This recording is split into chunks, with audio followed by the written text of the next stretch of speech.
Hey, what's going on, everybody? BDO44 coming at you with another video. All right, couple of thoughts. Just got through watching all the playoff games, except for the Warriors Denver game that's getting ready to come up in about 10 minutes or so. Whew. First of all, Utah, no surprise there. No surprise there. I didn't see a whole lot of that game, to be honest with you guys, but judging by the outcome of it, there was no shock. I mean, Dallas, uh, without Luka Doncic, is not going to be able to beat Utah. I know Utah's a struggling team. I saw the score was low a good portion of the time. They had issues scoring the ball back and forth. But at the end of the day, it comes down to this. Utah is not the prettiest way of winning. They don't have the prettiest way of doing things, but they're here. They got the fifth seed. And all things considered, without Luka Doncic, they should be able to close teams out with, um, you know, just Donovan Mitchell. Basically, Donovan Mitchell should be able to, even though it's not pretty, get it done. And so I expect three more of those somewhere throughout this series. I think I picked Utah to win in six, so I'll stick with that. Timberwolves and Memphis. Uh, As I said in the pregame, well, the preview of that, my take on that series, those teams match up well with one another. Memphis should, on paper, have an answer for everything Minnesota throws at them, but there should be no advantage, no real advantage. And if Steven Adams is not going to play well, if he's going to look like he's lost a step or two, and Carl Towns plays as well as he did, it's very difficult to see this not continue. Um, I saw some good shooting out of people like Malik Beasley and Jaden McDaniels. Those guys are hitting shots like that. They're hard to beat. D'Angelo Russell played a smart basketball game out there. And, Minnesota doesn't turn the ball over very much. So uh, if Memphis isn't going to be able to win that battle on the boards, and Vanderbilt, we know, is a expert rebounder. So he's going to play a huge part in this series. This could continue. This could continue. Anthony Edwards, I told you guys, even though I think he's a couple years behind it, Ja Moran, I don't think he's any less great than Ja. I think he and Ja are pretty much the same beast. So, I'm not surprised to see him win this battle tonight. Um, and this, like I said, this is something that can continue. That Patrick Beverly is going to get those guys in a position to understand the importance of the moment.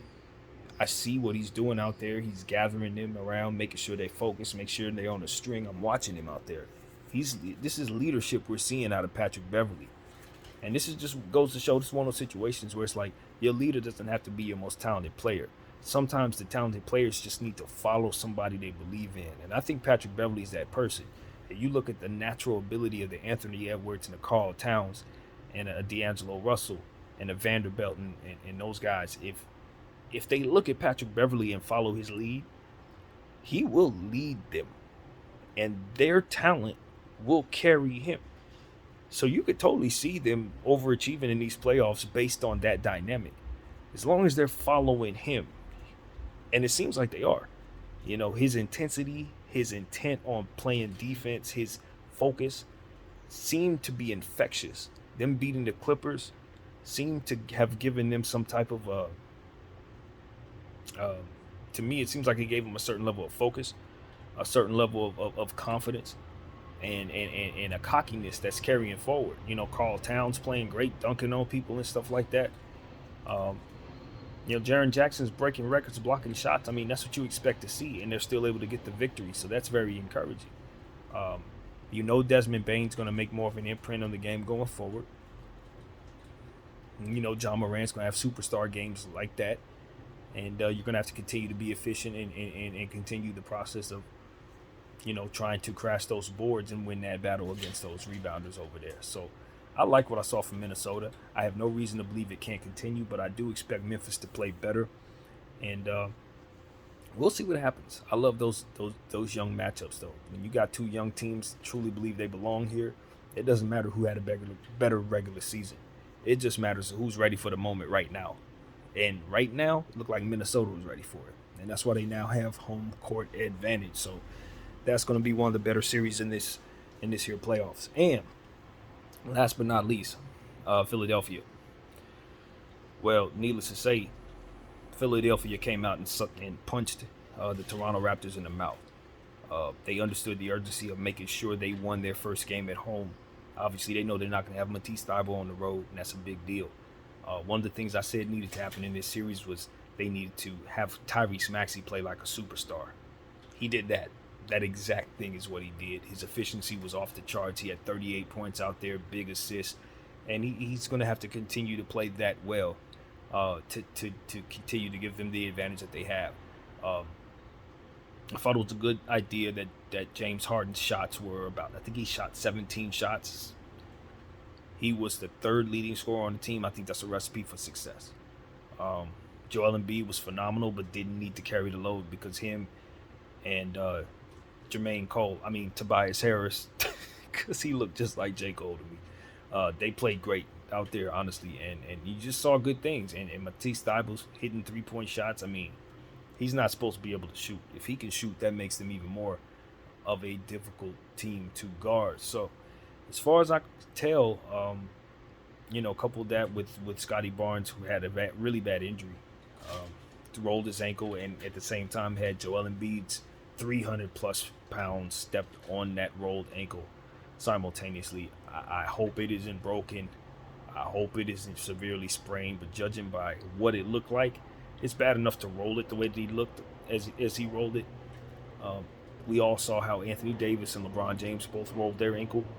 We'll picture Joel Embiid's full body weight being on top of that rolled ankle as it's planted on the ground. And you understand the type of pain and injury that Scotty just suffered. Scotty's a tough kid. He's very, very young. He's super athletic. So I hope that translates to him healing quickly.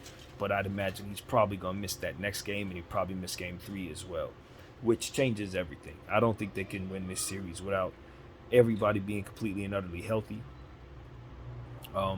They lost Thaddeus Young in this game as well. So, you look at how that's going, you couple that with how well Philadelphia played. It's hard to see Philadelphia not continuing this. The thing about this game, though, with Philly, though, is they barely turned the ball over. I think I don't know what they ended up with in terms of turnovers, but last I checked, they only had 1 turnover on the entire game. That is not sustainable at all. So if anybody's expecting that to be a recipe for success, they're expecting 38 out of him, 28 out of him, and Joel and James Harden being the third and fourth leading scorers while they only turn the ball over once. If you think that's going to continue, let's take that bet. I'm going to get some money off of you. At the end of the day, I'll tell you this. I do feel like Philadelphia does have the advantage right now, given that they just won this game and 2 people went down in that Toronto lineup. But at the end of the day, I'm not entirely convinced that this series should be abandoned in terms of the way I was looking at it to begin with. I still think Toronto is a much deeper team. They have more weapons, and you saw a lot of players on their side just not play well. Shots that they make at home, they did not hit in this game. Calls that they may get at home, they did not get in this game. Guys like Gary Trent didn't light it up. He's going to. Fred VanVleet didn't play particularly well. He looked a little flat-footed. Definitely got the best of him done by Tyrese Maxey. That's not something I suspect to sustain throughout the entire series. He's going to get his lumps. He's going to get his pound of flesh. So there's a lot of things that happened in this Toronto game, Philly game, that makes you think that Philadelphia is just going to sweep Toronto. And if Toronto doesn't play better, they will. But Nick Nurse is too good of a coach. They have too many talented players. OG Anunoby still getting in better shape. So as the series progresses, he's going to get in better shape. So I expect this to be a situation where you see a lot of back and forth with the series. It's nowhere near done. My initial thought, I think I said Toronto in, I think I said 6 or 5. Needless to say, 5 is in jeopardy right now, to say the least. They just do not have an answer for Joel Embiid. And I don't know that they're going to be getting one anytime soon. So I figured as long as he's being leaned on in terms of Philadelphia, as long as they lean on him and continue to get crazy numbers out of Tyrese Maxey, that's a recipe for success in this series. So we'll see. We'll see. My thought was Raptors in 6, but if Scotty's not going to be there, that's not looking good. So yeah, that's what it is. Now let's go ahead and watch this Warriors game, and I'll get back to you guys on what I see there. And that's what I got, man. PDF 44. Thank y'all for watching.